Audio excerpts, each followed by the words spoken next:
Yang cawe-cawe di MK ya hakim MK lah.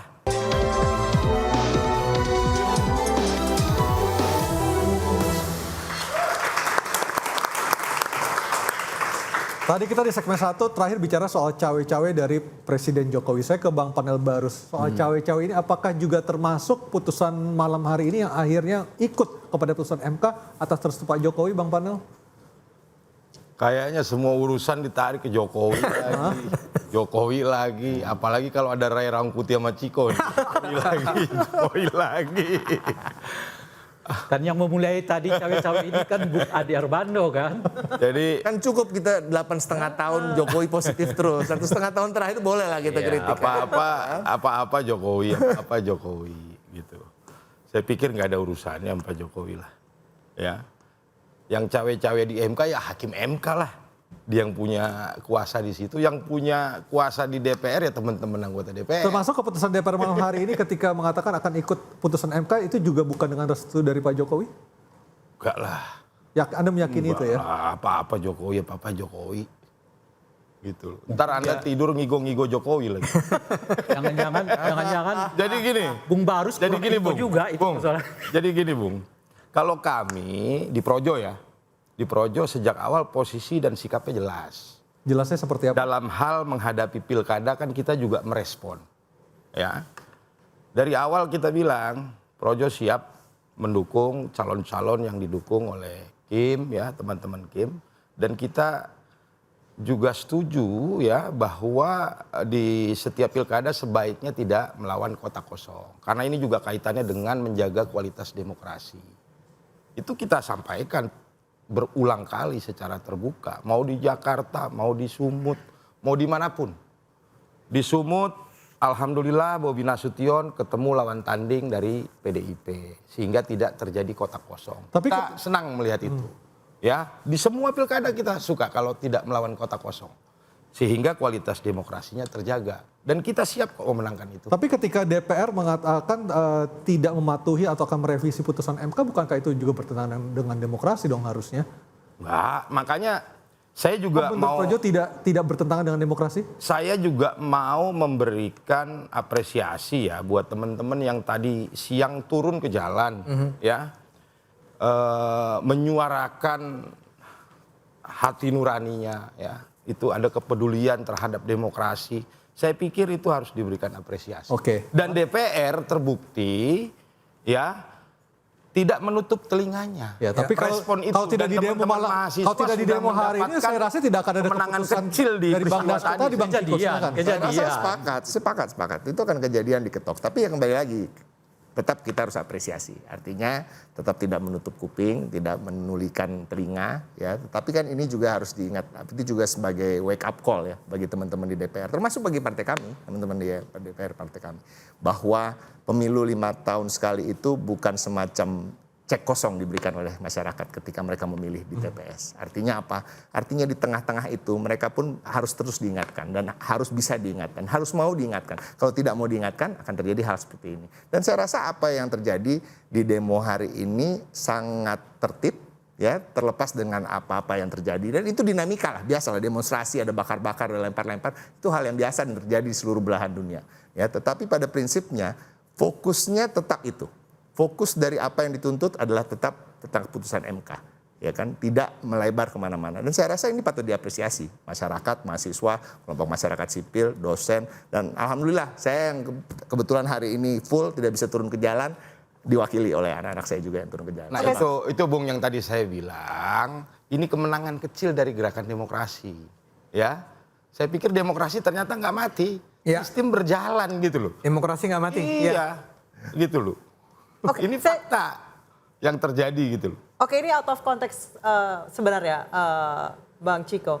Jangan-jangan tadi nggak quorum karena dari fraksi PDI Perjuangan nggak ada yang datang. Bisa jadi. Enggak. Ini, every single one of us is doing our part.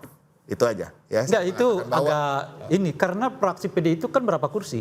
Kalaupun mereka nggak hadir. Tidak akan bisa Sebetulnya setengah dari anggota 8 fraksi itu aja quorum itu. Ya. Kalau hadir. Kenyataannya setengah dari anggota fraksi dari 8 itu aja juga nggak hadir. Bahkan anggota PDI tadi kan 89. Kita kurangi deh dari PDI karena ada PDI yang hadir di tempat itu juga sekitar 19 orang. Kan 70 orang tuh fraksinya dari 8 fraksi itu.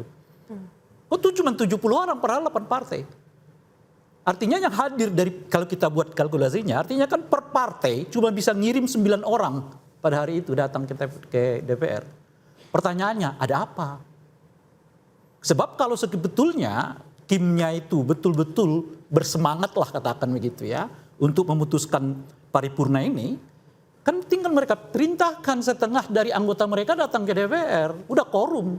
Ya, apakah juga partai-partai juga melihat bagaimana eskalasi sejak Saya kemarin kira ada malam? unsur itu satu. Mereka tidak berani melawan karena kan arus sejak dari malam kemarinnya, itu sudah agar ramai, soal kan? selamatkan apa namanya Di sosmed juga sudah ramai. panggilan yang viral itu. Indonesia sudah. darurat dan lain sebagainya. Yang kedua, Enggak, karena ini di luar ekspektasi Rerangkuti. Ternyata DPR-nya mendengarkan suara rakyat gitu loh. Kalau dia kan pengennya ribut, sehingga harus dieskalasi terus. nah, Itu yang saya lihat. bisa tahu apa maunya saya. Yang kedua adalah saya menduga ya banyak sebetulnya anggota DPR-nya juga yang nggak terlalu happy dengan cara kayak begini. Apalagi mereka yang sudah nggak terpilih kan sebagai anggota DPR kan. Masa dia mau mewariskan sebuah peristiwa dengan proses legislasi dengan cara yang kayak begini. Ya jelas nggak mau lah dia gitu. Ada beberapa yang kita bisa temui kan yang mengatakan ini udah terlalu lah. Kalaupun nggak begini mainnya gitu loh kira-kira tuh. Kalau setelahnya nggak begini mainnya kawan kata dia ya kan. Nah jadi demokrasi itu kan sebetulnya pentingnya itu salah satu adalah soal cara. Ya kan jadi bukan sekedar tujuan tapi cara juga penting. Bang Rey, ini hanya untuk menegaskan. Jadi memang keputusan balik kemarin itu memang untuk mengcounter keputusan Mahkamah Konstitusi. Dengan sendirinya mau diapain lagi? Mereka membandingkan putusan MK dengan MA kok. Yang jelas-jelas nggak sama putusannya, ini ada hal hukum tata negara. Saya ke Bang Ruli. Silakan Bang Ruli. Begini, kita bicara hukum ya. Putusan Mahkamah Agung kita hormati, itu adalah kewenangan yang diberikan oleh Undang-Undang Dasar 45. Ya, termasuk Undang-Undang Kekuasaan Kehakiman itu juga mengatakan dia boleh menguji peraturan di bawah undang-undang. Yang dijadikan objek itu adalah memang peraturan KPU. Tapi batu ujinya adalah Undang-Undang Pilkada. Pasal 7 ayat 2 huruf E. Clear, Mahkamah Agung sudah menemukan penemuan hukum yang baru. Bahwa sebetulnya batas usia itu harus dipenuhi ketika pada saat sejak pelantikan. Di situ ada kekosongan hukum. Ini persoalan serius ini. Bahwa undang-undang pilkada itu tidak ada merepresentasikan sejak kapan. Itu memori van Tolchtingnya tidak ada menyebut itu. Sehingga itu diterjemahkan secara kewenangan atribusi oleh KPU melalui pasal 5. KPU sebagai penyelenggara. Ya, karena dia melakukan kewenangan atribusinya, membentuk suatu peraturan KPU untuk merinci tahapan-tahapan persiapan dan tahapan penyelenggaraan. Di tahapan persiapan itulah dia membuat satu regulasi. Maka 2010 ditafsirkan sejak kapan harus dipenuhi batas usia, sejak pendaftaran. Itu ada PKPU-nya, nomor 13 tahun 2010. Sedangkan yang menjadi objek kemarin, putusan Mahkamah Agung nomor 23 tahun 2020 adalah PKPU nomor 9 tahun 2020. Sejak kapan? Sejak penetapan pasangan calon. Beda lagi. Loh kalau begitu gimana ke depan? Siapa yang bisa menafsirkan? Dari kacamata hukum, maka KPU punya kewenangan. Istilahnya open legal policy. Tidak ada yang keberatan. Tapi kalau itu dilakukan tidak ada kepastian hukum. Ya tidak ada batasan sejak kapan kepastian hukumnya. Sehingga itu bisa merugikan pihak-pihak yang berkepentingan. Maka Mahkamah Agung menarik itu. Menjadi persoalan konstitusionalitas norma. Itu ada dalam pertimbangan Mahkamah Agung. Mahkamah Agung itu menilai sampai dengan adanya konstitusionalitas norma. Dan ketika itu sudah diputuskan oleh Mahkamah Agung, kemudian diadopsi melalui peraturan KPU nomor 8 tahun 2020, kenapa MK tidak mereview putusan terdahulu yang objeknya sama-sama pernah dinilai oleh... Oke, saya ke Bang Rey dulu. Bang, apakah benar pendapat itu MK tidak mereview objek yang disampaikan atau diatur oleh MA seperti Bang Ruli sampaikan? Ya, saya bukan ahli hukum tata negara kan, ya ahli hukum tata negara beliau. Dan oleh karena itu dipersandingkan mestinya dengan ahli hukum tata negara yang lain. Mengapa MK mengambil keputusan yang kelihatan berbeda dengan putusan MK? Saya hanya mau mengatakan kalau di aspek pengambilan keputusan, tadi sudah dijelaskan oleh ahli hukum tata negara kita. Yang diuji ke MA itu adalah PKPU. Ya. PKPU itu levelnya di bawah undang-undang. Ya. Yang diuji ke MK itu adalah undang-undang. Undang-undang ini bantal ujinya adalah konstitusi. Sementara PKPU ini bantal ujinya adalah undang-undang. Lalu putusan MA yang sebelumnya oleh MK diputuskan berbeda lagi aturannya pada pasal yang sama.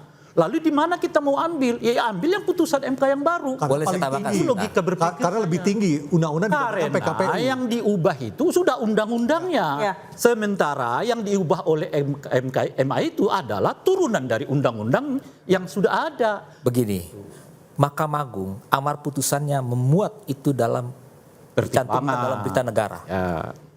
Berarti berita negara sudah memenuhi syarat dalam Undang-Undang Pembentukan Peraturan Perundang-undangan, Undang-Undang 12 tahun 2011, bahwa pasal 81 pengundangan itu 4 kategori. Pertama, dimuat dalam lembar negara, berita negara, lembaran daerah, berita daerah. Putusan Mahkamah Konstitusi nomor 70 tentang batas usia itu hanya dimuat dalam pertimbangan. MK memberikan penafsiran lain, sedangkan amarnya adalah menolak. Kalau itu membuat satu penafsiran masuk rumusan norma baru, harusnya itu disebut dalam amar putusan. Menyatakan pasal ini bertentangan dengan ini sepanjang tidak dimaknai bahwa dipenuhi batas usia sejak Saya di sini, masa penetapan. di sini Dan kedua, sebentar. Kedua, harus ada diktum yang menyatakan memerintahkan untuk dimuat dalam berita negara. Jadi saya mau katakan putusan 70 itu sebetulnya tidak punya kekuatan eksekutorial, non-executable. Oke Bang Rey. ya pertanyaannya adalah apakah sebuah pertimbangan dengan sendirinya tidak dianggap sebuah bagian dari sebuah putusan? Itu pertanyaannya. Apakah dengan sendirinya dasar pertimbangan itu dianggap sebagai bukan putusan itu juga?